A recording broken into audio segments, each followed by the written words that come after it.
আসসালামু আলাইকুম সবাইকে। আজকে আমরা যে বিষয়টি সম্পর্কে পড়ব সেটি হচ্ছে আমাদের পায়ের প্রথম অস্থি হিউমেরাস সম্পর্কে। হিউমেরাস সম্পর্কে আজকে আমরা A to Z সকল ইনফরমেশন শিখে নেব। এটি হচ্ছে রিয়েল বোনস। তো চলো আমরা হিউমেরাস দিয়ে পড়াশোনা শুরু করি।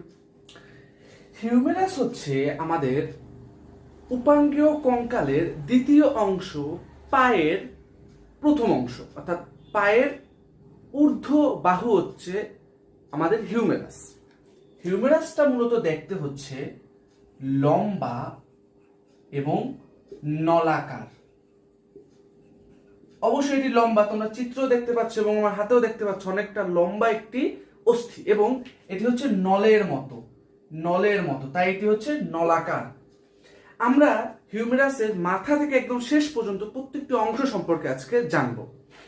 তো শুরু করি হিউমেরাসের মস্তক থেকে।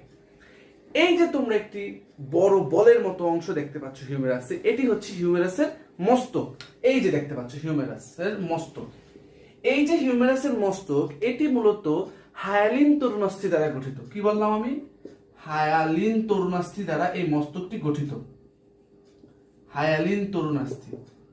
এবং এই যে হিউমেরাসের মস্তকটি, এটি যুক্ত থাকে আমাদের স্কেপুলার গ্লিনোয়েড গহ্বরে, যেটা আমরা স্কেপুলার ভিডিওতে দেখে এসেছি যে এই অংশটি যুক্ত থাকে স্কেপুলার গ্লিনোয়েড গহ্বরে। তো এই মস্তকের নিচে, এই মস্তক যে এর নিচের দিকে দুই পাশে দুটি টিউবারকল রয়েছে।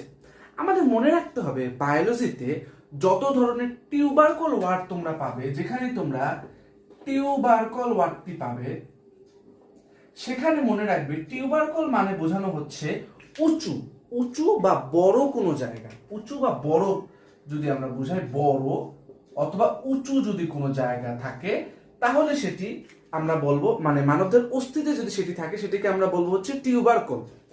আমাদের হিউমেরাসে মোট দুটি টিউবারকল রয়েছে, যেটাকে আমরা ছোট এবং বড় এই দুটি নাম দেব। ছোট বড় টিউবারকল রয়েছে। এখন দেখো, ছোট টিউবারকল এবং বড় টিউবারকল তোমরা চিত্রে দেখতে পাচ্ছ। আসল বোনসে দেখো, এটি হচ্ছে আমাদের মস্তক। মস্তকের এই উপরে যে অংশটি তোমরা উঁচু জায়গায় দেখতে পাচ্ছ, এটি হচ্ছে বড় টিউবারকল, এবং নিচে যে এই যে উঁচু স্থানটি দেখতে পাচ্ছ, এটি হচ্ছে ছোট টিউবারকল। এটি দুইটা টিউবারকল। তারপরে আসি আমরা ছোট টিউবারকল এবং বড় টিউবারকলের একটু উপরে, অর্থাৎ এই যে ছোট টিউবারকল এবং এই যে বড় টিউবারকল, এর মাঝখানে, মধ্যবর্তী অঞ্চলে, এই দুই টিউবারকলের মাঝখানে আমাদের রয়েছে অ্যানাটমিক গ্রিবা বা অ্যানাটমিক নেক নামে একটি অংশ হিউমেরাসের। তো গেল। তারপরে আমরা আসি ডেল্টয়েড রিজ নামে একটি জায়গায়। মূলত মনে রাখবে ডেল্টয়েড রিজটি অনেক খসখসে হয়। কেন খসখসে হয় এই কারণটি তোমাদের আমি বলছি। কারণ হিউমেরাসে, এই তো আমাদের এখানে থাকে আমাদের হিউমেরাস, এই হিউমেরাসে অনেক তরুণাস্থি এবং মাংসপিণ্ড লেগে থাকে। এই মাংসপিণ্ড বা তরুণাস্থি যেন হিউমেরাসের সাথে সঠিকভাবে সংযুক্ত থাকতে পারে, তার জন্য ডেল্টয়েড রিজটা হচ্ছে একটা খসখসে একটি জায়গা। তো কোথায় ডেল্টয়েড রিজ? এই যে তোমরা হিউমেরাস দেখতে পাচ্ছ, হিউমেরাস এই যে প্রলম্বিত যে অংশটি তোমরা দেখতে পাচ্ছ, এখানে যে প্রলম্বিত, এই যে এখানে যে, এটা কিন্তু সোজা না, একটু এখানটা উঁচু, এই যে উঁচু জায়গাটি, এটাই হচ্ছে আমাদের ডেল্টয়েড রিজ। এখন তোমাদের একটা কথা বলি, এতটুকু তো আমরা বললাম আমাদের মস্তক, এতটুকু একটি অঞ্চল এবং এই শেষও একটি অঞ্চল। এই যে আমি চিহ্নিত যে অংশটুকু করেছি, উপরের অংশকে বলা হয় প্রক্সিমাল অংশ, প্রক্সিমাল অংশ, এবং নিচে যে অংশটুকু আমি চিহ্নিত করেছি সেটাকে বলা হয় ডিস্টাল অংশ। এবং এই যে মধ্যবর্তী যে অঞ্চলটা, অর্থাৎ এই যে মাঝখানের যে অংশটুকু রয়েছে, এতটুকু হচ্ছে প্রক্সিমাল, এই নিচের অংশটুকু হচ্ছে ডিস্টাল, মাঝখানের যে অংশটুকু সেটি হচ্ছে মূল দেহ বা স্যাফট, অর্থাৎ এতটুকু হচ্ছে মূল দেহ, বা এটা আরেক নাম হচ্ছে স্যাফট।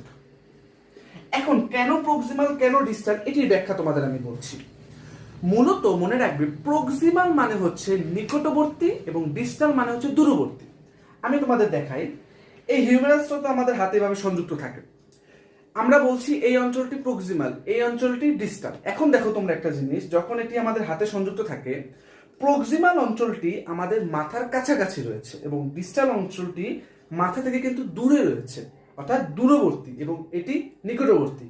নিকটবর্তী এই অঞ্চলটি হওয়ায় এটির নাম হচ্ছে প্রক্সিমাল অঞ্চল।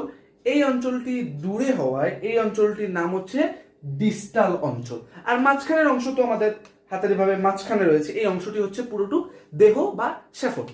তো আশা করি এই অঞ্চলটিও তোমরা বুঝতে পেরেছো।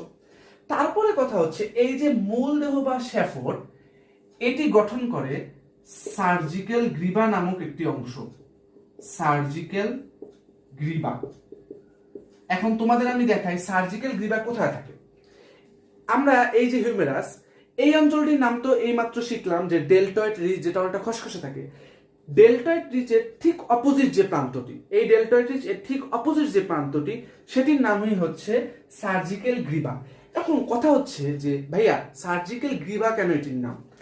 সার্জিক্যাল এর নাম, এর কারণ হচ্ছে আমরা যখন হাত ভেঙে ফেলি, যে আমরা যখন অ্যাক্সিডেন্ট হয় তখন বলি না যে হাত ভেঙে গেছে, আসলে হাত ভাঙেনি, হাতের ডেলটয়েড রিজের অপোজিট সাইডের এই সার্জিক্যাল গ্রীবা ভেঙে গেছে। অর্থাৎ এই অংশটুক যখন আমাদের অ্যাক্সিডেন্ট হয় তখন ভেঙে যায়। এটি অনেকটা লাজুক একটি অংশ। যেহেতু যখন অ্যাক্সিডেন্ট হয় সেই সময় এই অঞ্চলটি সবচেয়ে বেশি ক্ষতিগ্রস্ত হয়, এর জন্য এই অঞ্চলটির নাম হচ্ছে সার্জিক্যাল গ্রীবা বা সার্জিক্যাল নেক।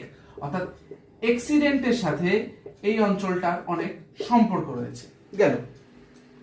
এখন জানতে হবে আমাদের হিউম্যানাসে কয় ধরনের প্রসেস রয়েছে। মনে রাখতে হবে আমাদের হিউম্যানাসে মোট 3 টাইপের প্রসেস রয়েছে। কি বললাম আমি? প্রসেস রয়েছে মোট 3 ধরনের। আমাদের হিউম্যানাসের প্রসেস হচ্ছে 3 ধরনের। তো কিভাবে আমরা শিখবো? আমরা একটি ওয়ার্ড মনে রাখবো, মানে ওয়ার্ডটা যদি মনে রাখতে পারি তাহলে আমরা হিউম্যানাসের প্রসেসগুলো মনে রাখতে পারবো। ওয়ার্ডটি হচ্ছে রক। কি বললাম আমি?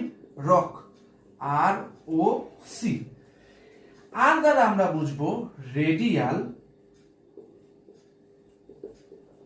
ও দ্বারা বুঝবো আমরা অলেক্রেনন প্রসেস। এবং এই যে সি রয়েছে, সি দ্বারা আমরা বুঝবো করোনয়েড প্রসেস। এই 3টি প্রসেস নিয়েই মূলত আমাদের হিউমেরাস যেটি সেটি গঠিত। মোট 3টি প্রসেস আমাদের হিউমেরাসে রয়েছে। আমরা কিন্তু উপরের পার্ট থেকে প্রায় শেষ পার্ট পর্যন্ত এসে পড়েছি। এখন আমাদের আলোচনা হচ্ছে শুধু ডিস্টাল পার্ট নিয়ে। ডিস্টাল পার্টে এসে মোট এই যে আমি 4টা ওয়ার্ড লিখেছি, এই 4টা ওয়ার্ড নিয়ে আলোচনা হিউমেরাসে।